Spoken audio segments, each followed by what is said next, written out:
شروع اللہ کے نام سے جو بڑا مہربان نہایت رحم والا ہے۔ ہم نے نوح کو ان کی قوم کی طرف بھیجا کہ پیشتر اس کے کہ ان پر درد دینے والا عذاب واقع ہو اپنی قوم کو ہدایت کر دو۔ انہوں نے کہا کہ بھائیو، میں تم کو کھلے طور پر نصیحت کرتا ہوں کہ خدا کی عبادت کرو اور اس سے ڈرو اور میرا کہا مانو۔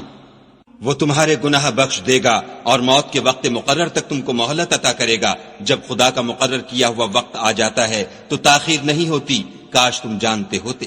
جب لوگوں نے نہ مانا تو نوح نے خدا سے عرض کی کہ پروردگار، میں اپنی قوم کو رات دن بلاتا رہا، لیکن میرے بلانے سے وہ اور زیادہ گریز کرتے رہے۔ جب میں نے ان کو بلایا کہ توبہ کریں اور تو ان کو معاف فرمائے تو انہوں نے اپنے کانوں میں انگلیاں دے لیں اور کپڑے اوڑھ لیے اور اڑ گئے اور اکڑ بیٹھے۔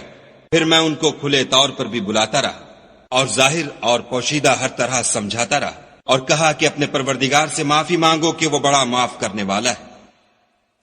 وہ تم پر آسمان سے مہ برسائے گا اور مال اور بیٹوں سے تمہاری مدد فرمائے گا اور تمہیں باغ عطا کرے گا اور ان میں تمہارے لیے نہریں بہا دے گا۔ تم کو کیا ہوا ہے کہ تم خدا کی عظمت کا اعتقاد نہیں رکھتے، حالانکہ اس نے تم کو طرح طرح کی حالتوں کا پیدا کیا ہے؟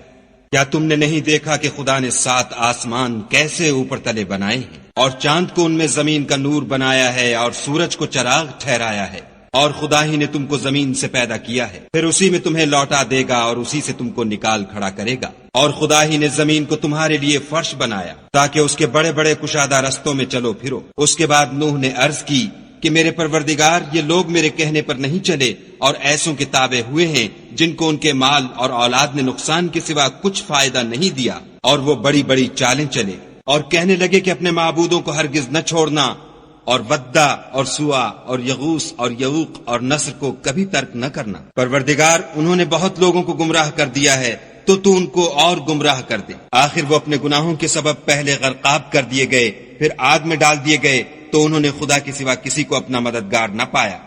اور پھر نوح نے یہ دعا کی کہ میرے پروردگار، کسی کافر کو روئے زمین پر بستہ نہ رہنے دے۔